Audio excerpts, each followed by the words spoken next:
Mardi 28 avril 2020, vous êtes bien sur Chérif la télévision, disponible sur tous les décodeurs au Mali.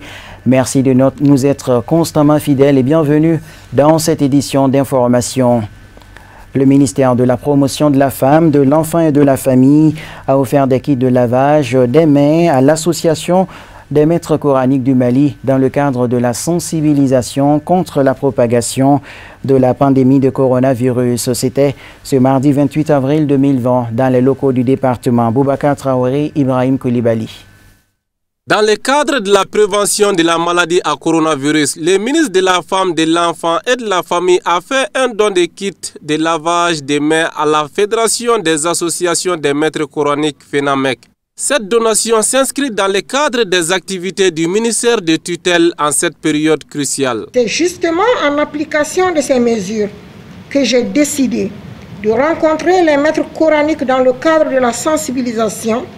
L'objectif visé est de vous amener à relayer le message aux enfants de la rue en général et aux enfants talibés en particulier. Vous conviendrez avec moi que ces cibles sont difficiles à atteindre en raison de leur déficit d'organisation. Comme pour lier la théorie à la pratique, je vous remets symboliquement quelques kits de lavage de mains.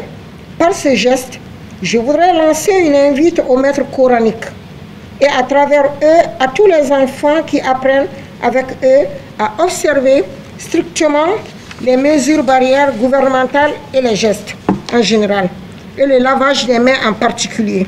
Il s'agit d'un geste simple, mais très important et très efficace dans la prévention de la maladie à coronavirus ou Covid-19.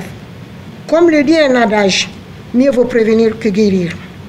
C'est le lieu pour moi de remercier Monsieur le Président de la République, Son Excellence Monsieur Ibrahim Boubacar Keïta, pour les mesures sociales annoncées qui visent à atténuer les effets de certaines mesures sur les populations et les catégories socio-professionnelles affectées. Les bénéficiaires remercient Madame le ministre d'avoir pensé à eux et invitent les autres donataires à imiter cette initiative pour la prévention contre cette maladie.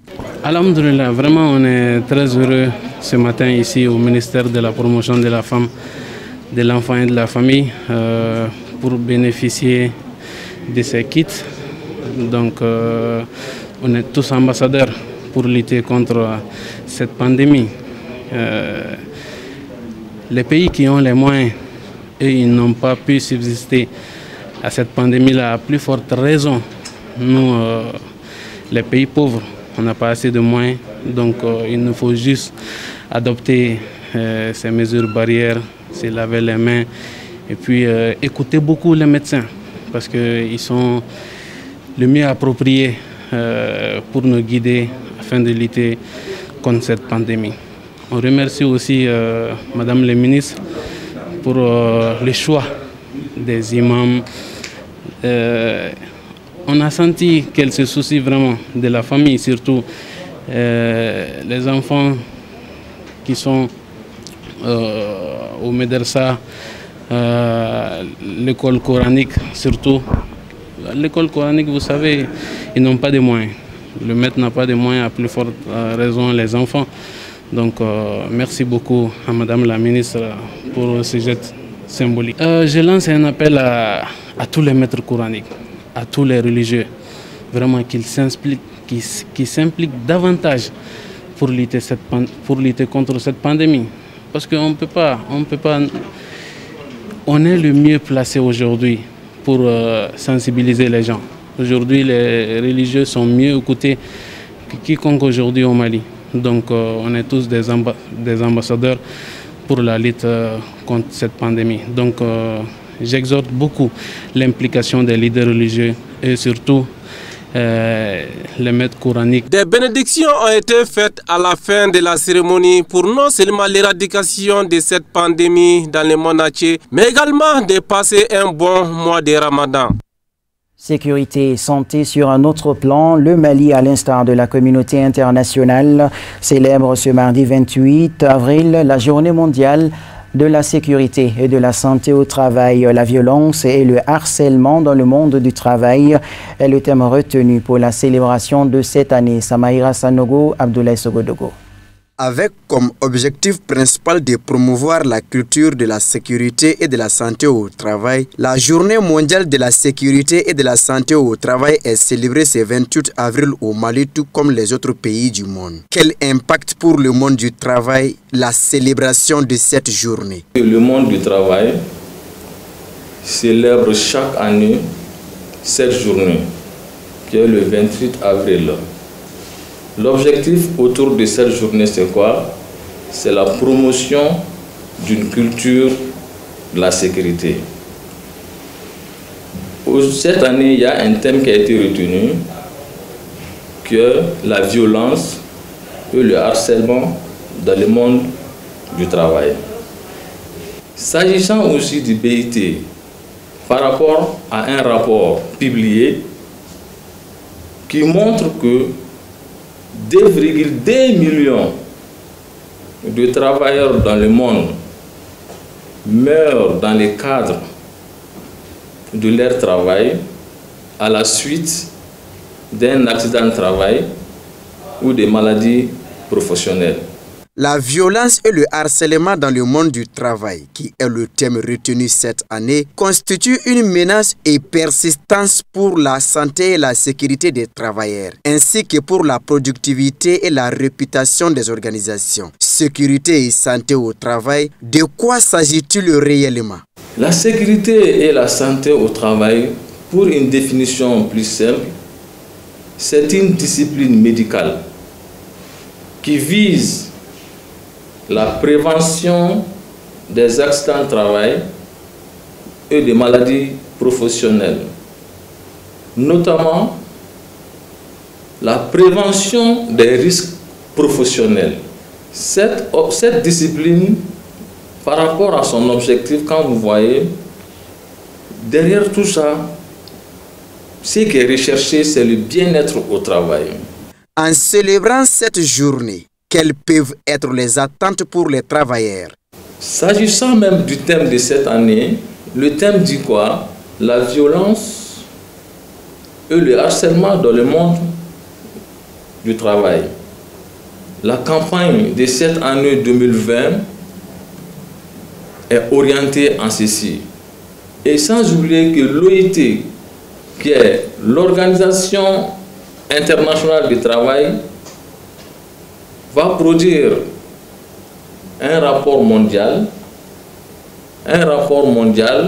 permettant de lutter contre la violence et le harcèlement dans le monde du travail, tant au niveau national et sur le lieu de travail. À titre de rappel, c'est depuis le 28 avril 1996 que le mouvement syndical mondial rendait hommage aux victimes des accidents du travail et des maladies professionnelles. Et c'est en 2003 que le Bureau international du travail a entrepris d'observer une journée mondiale pour la sécurité et la santé au travail. Dans le carnet santé d'aujourd'hui, on vous parle du goitre, considéré comme étant un grossissement anormal de la glande en forme de papillon sous la thyroïde. Un goitre se développe généralement à la suite d'une carence en iode ou d'une inflammation de la glande thyroïde. Plus de détails avec Tata Touré. On peut définir le goitre comme étant une augmentation de la glande thyroïde. Bon, l'épidémiologie, quand on essaie de voir dans le monde, c'est comme la deuxième cause des endocrinopathies dans le monde, et même au Mali. Surtout, c'est fréquent dans la région des Kaye, dans les plateaux d'Ogon et aussi dans le cercle des Tomia. Et c'est plus fréquent chez les femmes plus que chez les hommes. Si on essaie de voir, il y a trois types de goitres. Le goitre peut être hyperthyroïdien, c'est-à-dire la sécrétion des hormones thyroïdiennes est augmentée, ou bien le goitre peut être euthyroïdien, c'est-à-dire la sécrétion est normale, ou bien le goitre peut être hypothyroïdien, c'est-à-dire il y a une diminution de la sécrétion. Cliniquement, si on essaie de voir les manifestations cliniques, en cas d'hyperthyroïdie, on aura l'amaigrissement, la thermophobie, la nervosité, les palpitations et aussi la diarrhée motrice. En cas d'hypothyroïdie, la manifestation clinique, c'est en général la bradycardie, c'est-à-dire la diminution du rythme cardiaque, la constipation, les crampes musculaires et aussi la frilosité, c'est-à-dire avoir tout le temps la sensation de froid. Et après les signes cliniques, quand on essaie de voir les complications en cas de goitre, ça peut entraîner une dysphagie, c'est-à-dire la difficulté d'alimentation, et ça peut se manifester aussi comme une dysphonie, c'est-à-dire la difficulté de parler, et aussi souvent ça peut même évoluer vers la cancérisation. Et le traitement aussi, c'est très simple. Il y a le traitement médicamenteux et le traitement chirurgical. Si le goitre est thyroïdien, on peut envoyer directement chez le chirurgien. Mais en cas de goitre hyperthyroïdie, il faut qu'on traite. Si ça vient en euthyroïdie, en ce moment, on envoie chez le chirurgien. Et aussi, si c'est en hypothyroïdie, il faut qu'on donne des hormones pour que ça vienne en euthyroïdie, c'est-à-dire la sécrétion est normale. Et en ce moment, on envoie chez les chirurgiens. Et même si les chirurgiens font leur travail, après la chirurgie doit venir nous voir. Et aussi, ça dépend, tous les goitres ne sont pas opérables, ça dépend des indications. C'est-à-dire quand le goitre est trop volumineux, on peut envoyer en chirurgie, ou bien si la personne souhaite pour l'esthétique, en ce moment, on peut l'envoyer en chirurgie. Et il faut toujours qu'on prévienne les goitres, parce que la première cause de goitre, c'est lié à une carence iodée. Il faut la systématisation des sels iodés et aussi les aliments qui sont riches en goitre, surtout les aliments qui viennent de la mer. Il faut qu'on augmente un peu la consommation de ces aliments. Direction à présent les États-Unis, où le président américain Donald Trump envisage de demander des millions de réparations à Pékin. Il a évoqué lors d'un point de presse classique la possibilité de demander des réparations financières à la Chine pour les dommages causés par le coronavirus. Il accuse la Chine d'avoir tardé à informer le monde sur l'ampleur de la maladie et de minimiser le nombre de morts dans leur pays. C'est un commentaire signé Amadou Diarra. Alors que le Washington Post révèle que Trump a été mis en garde dès janvier sur la dangerosité du virus et qu'il l'a ignoré, le chef de la Maison-Blanche a par ailleurs rejeté toute responsabilité dans la hausse du nombre de personnes ingérant des produits désinfectants contre le Covid-19. Le Bon Conseil de la semaine dernière dit avec beaucoup trop de sérieux par Trump qui, dit-il, s'était seulement voulu sarcastique. Plus tôt, la Maison-Blanche a publié de nouvelles directives sur la réouverture des entreprises. Le flou est encore de mise concernant les écoles. Quant au test de dépistage du coronavirus, l'objectif serait que chaque État américain puisse au moins tester 2,6% de leur population chaque mois. Mais seuls 19 États sur 50 seraient en mesure de le faire. Près d'1 million de malades du Covid-19 et 56 000 morts ont été recensés aux États-Unis, où l'économie souffre cruellement des mesures de confinement prises pour tenter d'endiguer la pandémie.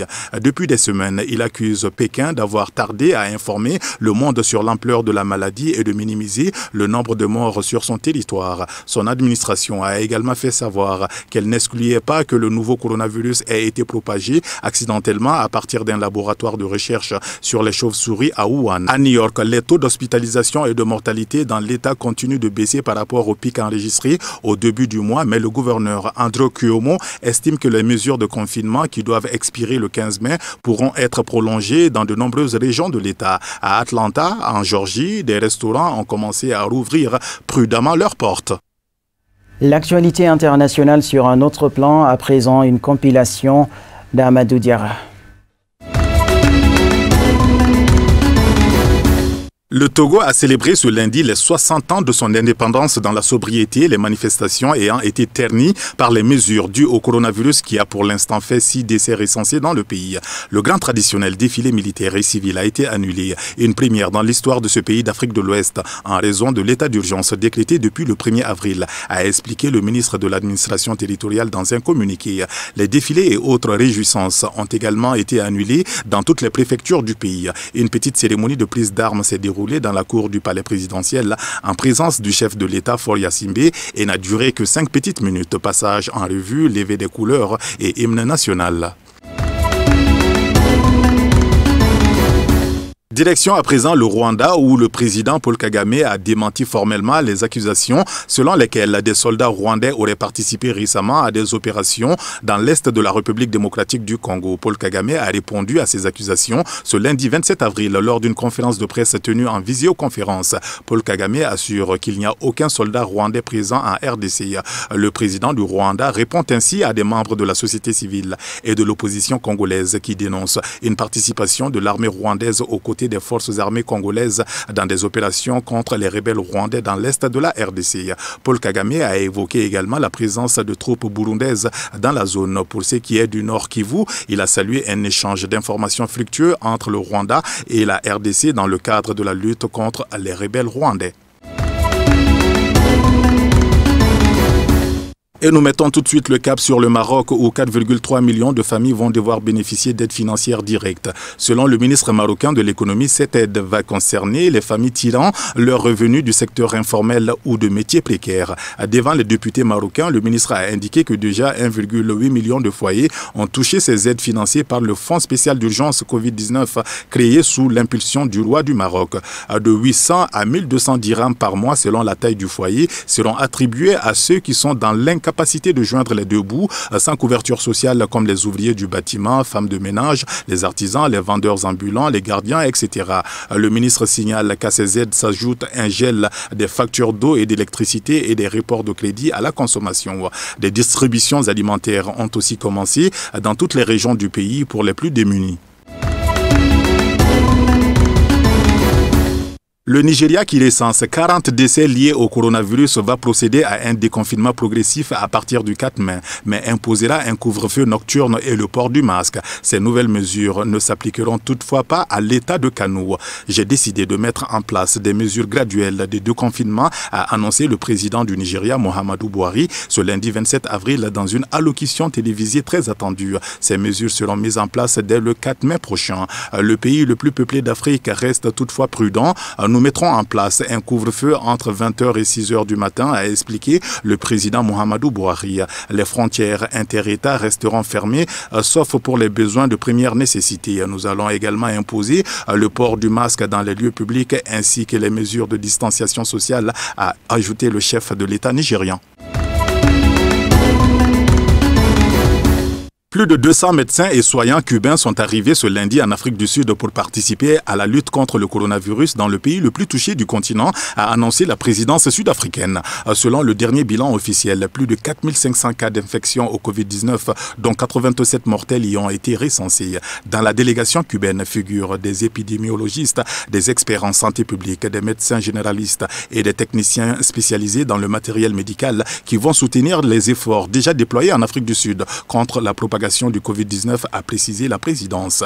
Le chef de l'État, Cyril Ramaphosa, a annoncé la levée progressive à partir du 1er mai de l'ordre de confinement national imposé aux 57 millions de Sud-Africains depuis le 27 mars dernier.